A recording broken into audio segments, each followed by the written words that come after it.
கர்த்தருடைய பரிசுத்த நாமத்துக்கு மகிமை உண்டாவதாக. என்னாகும் 24ஆம் அதிகாரத்தை பார்க்க போகிறோம். இஸ்ரவேலை ஆசீர்வதிப்பதான் கர்த்தருக்கு பிரியம் அப்படின்னு சொல்லிட்டு பிலேயாம் அதை தெரிஞ்சுக்கிட்டு அவர் முன்னாடி பார்த்த மாதிரி ஏசப்பாட்ட பேசுகிறதுக்காக அந்த டைம் பார்க்காம அவர் என்ன பண்ணுறாருன்னா வானாந்திரத்துக்கு நேராக அவரோட முகத்தை திருப்புறாரு. அப்போ கண்களை ஏறெடுத்து பார்க்கும்போது இஸ்ரவேலுடைய கோத்திரங்கள் படியே பாளையம் இருக்கிறத பார்க்குறாரு. பார்த்துறதுக்கப்புறம் தேவனுடைய ஆவி அவர் மேலே வருது, இந்த பிலேயாம் மேலே.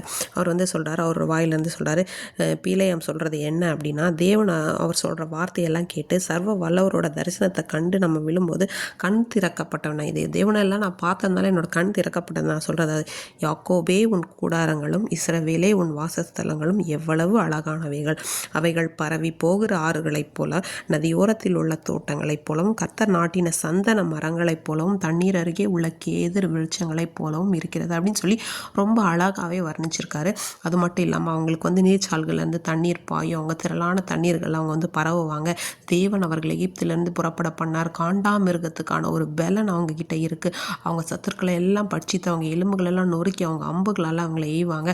சிங்கம் போலவும் துஷ்ட சிங்கம் போலவும் படுத்து கொண்டு இருக்காங்க, மடங்கி படுத்துருக்காங்க. அவங்கள எழுப்புறது யார்? உங்களை ஆசீர்வதிப்பேன், சபிக்கிறவங்கள சபிப்பேன் அப்படின்னு சொல்கிறாங்க.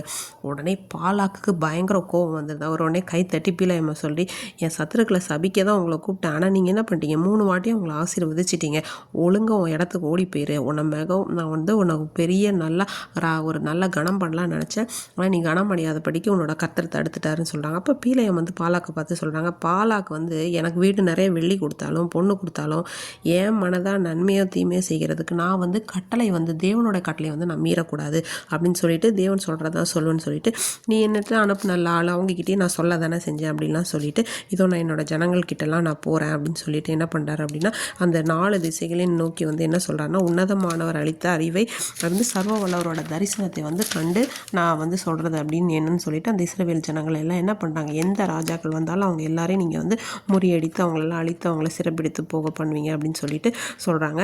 அப்படி ஒவ்வொரு ராஜாக்களை குறித்தும் கானானியர், அமலேக்கு அதை பற்றி எல்லாம் சொல்கிறாங்க. அடுத்ததை பிலேயாம் எழுந்து அவரோட இடத்துக்கு போயிடுறாரு, பாலாக்கும் அவரோட வழியாக போயிடுறாரு. இதுலேருந்து நம்ம என்ன தெரிஞ்சுக்கலாம்னா, இப்போது ஒருத்தன் எவ்வளோ பெரிய ராஜாவாக வேணால் இருக்கலாம். இன்றைக்கி இஸ்ரவேல் ஜனங்கள் ஒரு நாடோடிகளை போல் அவங்களுடைய அந்த கானானுக்கு போகிற வழியில் போல் அவங்க ஒரு நிலையற்றவங்களும் வழியில் தெரிஞ்சுட்டு தான் இருக்காங்க. அவங்களுக்கான எந்த ஒரு இதுவுமே இல்லாமல் இருந்த ஒரு நிலையான வாசத்தலம் அந்தந்த இடங்களில் தான் அவங்க தங்கினாங்க, பாளையம் இறங்கினாங்க.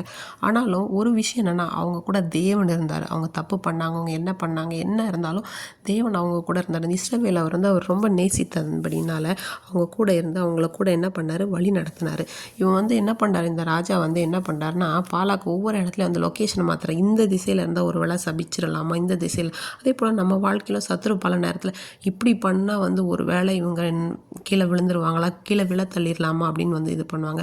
ஆனால் நம்ம தேவனோட ஆவியோடு நம்ம எப்போவுமே ஒன்றி இருக்கும்போது சத்துரு நமக்கு எப்பேற்பட்ட சோதனையின் சூழ்நிலைகளை கொண்டு வந்தாலும் அது நமக்கு நேராக வர மாதிரி இருந்தாலும் தேவன் அதை அப்படி தட்டி அதை வேறு வழியாக போகிறதுக்காக பண்ணிடுவார். அதுதான் நம்முடைய தேவனுடைய வல்லமை. எனவே அவருக்கு பிரியமானவர்களை எப்படி அந்த பிலேயாம் வெள்ளி பொண்ணு கொடுத்தா கூட நான் தேவன் சொன்னதை தாண்டி மீற மாட்டேன்னு சொன்னார். அந்த வைராக்கியமும் விசுவாசமும் நம்ம இடத்திலும் வேண்டும்.